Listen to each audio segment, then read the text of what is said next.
I finally get why liberals have been so mad for the past 4 years. The tide is officially turning, folks, as a new poll from CNN shows that MAGA is turning on Trump. And all it took was prices to skyrocket due to Trump's terrible tariffs. Self-inflicted wounds. New data shows even MAGA's hardcore is souring on Trump's antics. And it doesn't take a very stable genius like Donald Trump to understand that these tariffs are a horrible idea. I'm a very stable genius. And the Republicans are in complete denial. I'll show you multiple representatives denying the fact that the tariffs are bad for the economy while also acknowledging that the economy is not in a good position. Of course, they've got one excuse for all of it, and I'll give you a golden star at the end of the video if you can guess what it is. But first, make sure to like the video and double check that you're subscribed. We all know that Trump isn't popular with moderate Republicans. There is still a small but vocal cohort of never-Trumpers out there, making it known that not all Republicans are happy with what's going on. Folks, the tides have officially turned when it comes to the general public sentiment around Trump. I think a lot of people were generally checked out,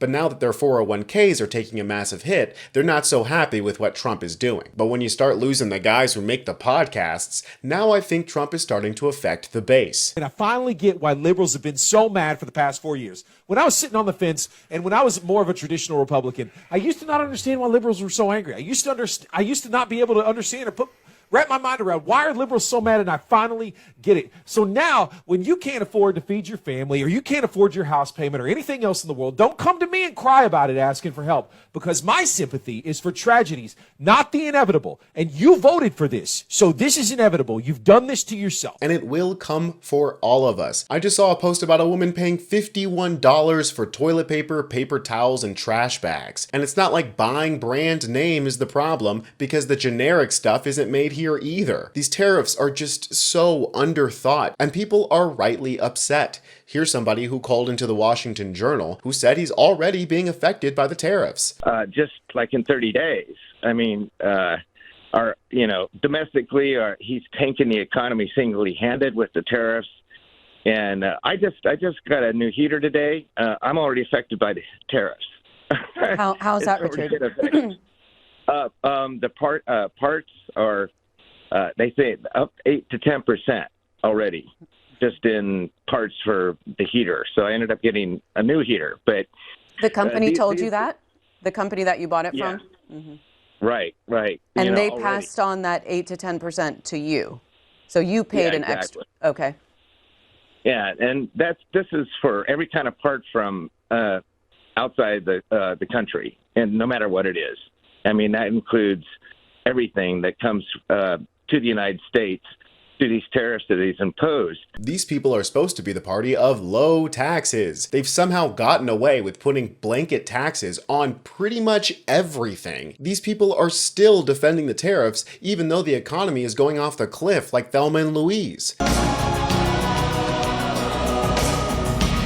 The Republicans have shifted from claiming there's not going to be a recession to the incoming recession is actually caused by Bidenomics. We are, as we point out, and as pointed out by President Trump, perhaps going to have to endure a recession. We are going to deal with unpredictability, uncertainty. There will be fluctuations in the market. But there is a presumption that's part of a bigger picture, Peter. Help us understand, what is the bigger picture for the economy from the administration? Yeah, great question. And let's start looking through one end of the telescope through today's data. As you correctly observe, the core rate of inflation has fallen to its lowest level in almost 4 years. That's huge. Gasoline prices down. We've had mortgage rates down. We've had grocery prices flat.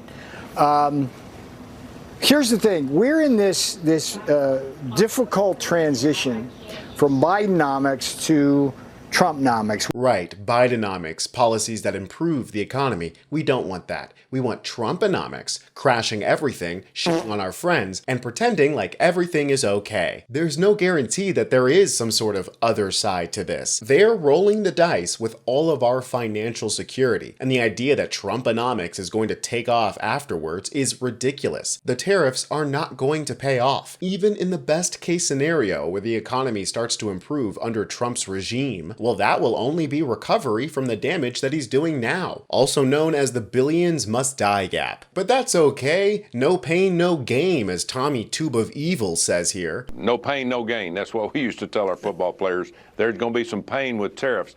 But tariffs got us back as the strongest economy in the world when President Trump was in the first time. He knows what he's doing.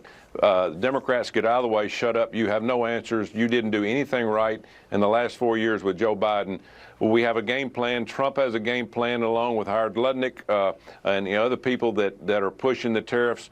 We can turn this thing around. But, folks, let me tell you, this is our last chance. If we can't get it done now with tariffs and with pulling regulations and getting people back to work and cutting our debt and cutting the amount of spending, we're not going to have the country that we've had before. So people need to just listen, learn from this, understand it's short-term pain. We're going to get this turned around. President Trump knows exactly what he's doing, and he has a game plan, something Democrats didn't know anything about. Right, his genius game plan, cutting taxes for the rich and paying for it by cutting Social Security, Medicaid, and Medicare, and raising taxes on the poor in the form of tariffs, then gut our regulatory and administrative agencies, and privatize the vital organs that make up the United States government. What a genius, non-dystopian plan, Tommy. Nobody is a fan of this, even MAGA, apparently. This new poll crystallizes Trump's self-inflicted wounds on Musk and tariffs. Independents and even some Trump supporters are seeing plenty to dislike, especially on tariffs, and it's clearly weighing Trump down. A new CNN poll released on Wednesday is the latest survey to suggest that Trump's chaotic presidency, most notably his government cuts and his unpredictable tariffs gambit,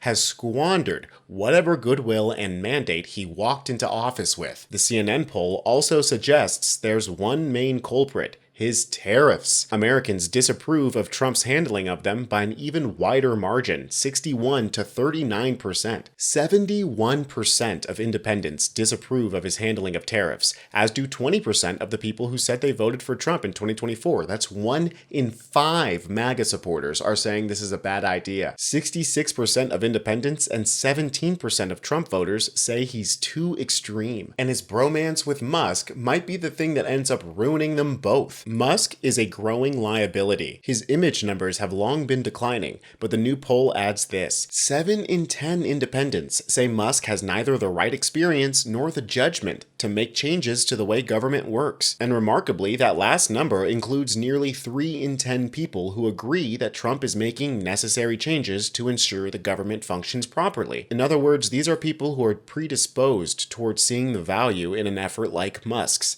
They agree big changes are needed and are inclined to support them, but even they see something is amiss with how it's all being carried out. The veil is being lifted, the blinders are coming off. All it took was to sacrifice the financial well-being of half of America. At this point, I hope the tariffs work, so we don't slam into the wall that Trump has us all flying towards. I'm Tony Hinderman with Really American, and I'll catch you next time.